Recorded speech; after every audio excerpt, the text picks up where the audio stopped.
Just the name Nintendo has the power to wrap you up in a warm blanket of nostalgia. It could be through memories of your first level of Mario, or it's choosing your starter Pokemon under the soft glow of a Game Boy Wormlight. Whatever reminiscence it is that Nintendo conjures up for you, it's probably not movies. I got a feeling we're not in Brooklyn no more. Where you going? But just like they pioneered the D-pad, Nintendo also invented the much less glamorous video game movie with Super Mario Bros. Then they spent the next 25 years trying to pretend like that never happened. Yeah, no thanks. So, long story short, Nintendo hated the Mario movie. It was a massive flop, and Pokemon aside, it scared them away from releasing another movie on the big screen for a quarter of a century. Though it would seem that time heals all wounds, because the Big N has since returned to the world of cinema.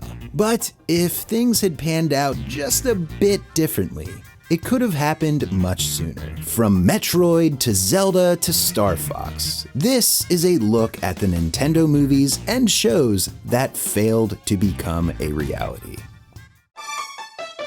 Everyone's favorite pot-smashing Hylian had not one, but two potential projects that found themselves on Nintendo's chopping block.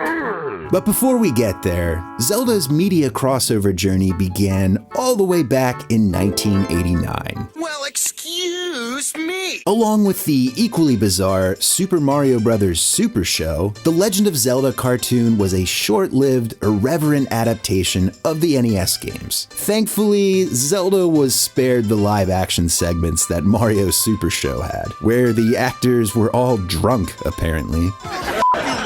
But it's still pretty terrible, though kinda good in a way that only a raging dumpster fire can be. Nintendo also shared this sentiment, because Link and Mario's TV escapades were both canceled after just one season each, both leaving a sour taste in the company's mouth. Then, just a few years later, the Mario movie was released, in which the actors definitely were drunk. Luigi!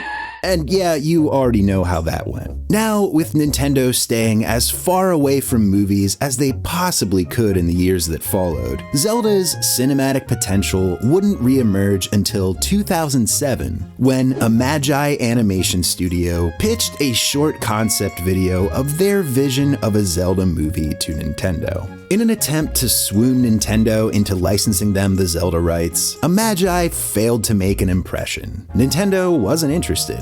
And even if they were, it wouldn't have really mattered anyway, since a Magi went out of business in 2009, after they were unable to recover from the poor reception of Astro Boy. This 1 minute and 30-second pitch surfaced online sometime in 2013, and it's all that exists of a Magi's vision of Hyrule. Link's film debut was crushed before it was even born, so sights were instead set on your living room, specifically through a joint partnership between Netflix and Nintendo. In 2015, news leaked that Netflix was producing a live-action Zelda TV series that was described as Game of Thrones for all ages. I can't even fathom a family-friendly version of Game of Thrones, but whatever. The series didn't end up making it far into production, because Nintendo reportedly freaked out about the leak and pulled the plug on the entire project. A pretty dramatic reason to axe an entire series if you ask me, but hey, it's Nintendo for you. They were apparently so upset about the Netflix leak that it ended up having a residual effect on a completely unrelated project,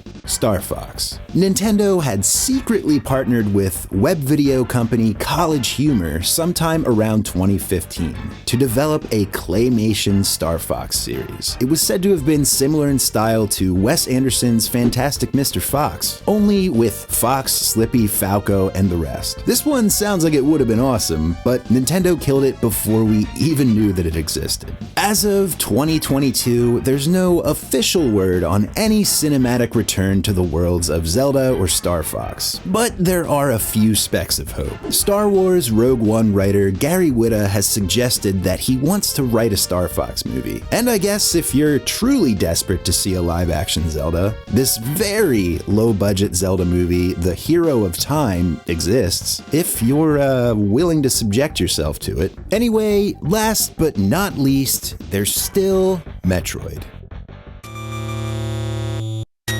Nintendo's genre-hopping sci-fi series Metroid is one of the most recognizable titles in the company's storied history, having taken plenty of inspiration from H.R. Giger and Ridley Scott's horror masterpiece Alien. Metroid has been primed for a movie since its inception. Sorry. Development of the Metroid movie began in 2003 when Lion Rock Productions secured the game's film rights from Nintendo. Shortly after, action movie auteur John Woo was hired to handle Metroid's directing duties. Metroid's producer, Brad Foxhoven, spoke on Woo's involvement. There was a great opportunity for John Woo to bring his style of action into a Metroid film. Nintendo was quite supportive of the idea, as they were all fans of John's previous films. A film is only as good as its script, so Buffy the Vampire Slayer alumni David Greenwald was chosen to pen Metroid's script, thanks to his aptitude for writing strong female leads. Greenwald's screenplay was going to be an origin story for Samus. It would have begun with her recruitment into the Galactic Federation. Now you see, the whole concept of a Samus origin story set Nintendo into high alert mode.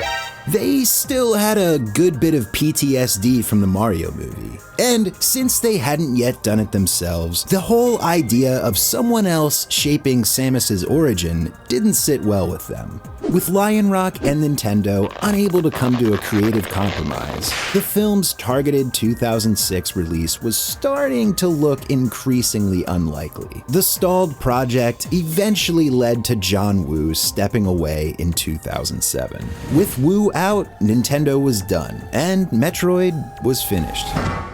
I know for Nintendo, they walked away appreciating the process and how much further they needed to explore the franchise so that it has a chance for a feature film at some point. I still believe there is a chance. Since its cancellation, the prospect of a Metroid movie has continued to come up and fizzle out over the years, with Captain Marvel herself, Brie Larson, expressing interest in playing Samus, and UFC's Ronda Rousey echoing the same sentiment. Later in 2018, Kong Skull Island and current Metal Gear movie director Jordan Vogt Roberts stated his desire to make Metroid. And finally, take this one with a grain of salt, rumors from 2019 report that Nintendo is actively looking to make the Metroid movie a reality, with actress Emily Blunt said to be the favorite to take on the reins of Samus's power suit. Who knows, maybe this movie could actually exist someday. My take, if the upcoming Mario movie ends up being a success, I suspect we could see Metroid and many more Nintendo properties make the jump into film and TV. If it fails, well, that's probably the end of the road for Nintendo adaptations, unless you've got another 25 years to kill. As always, thank you for watching and see you next time.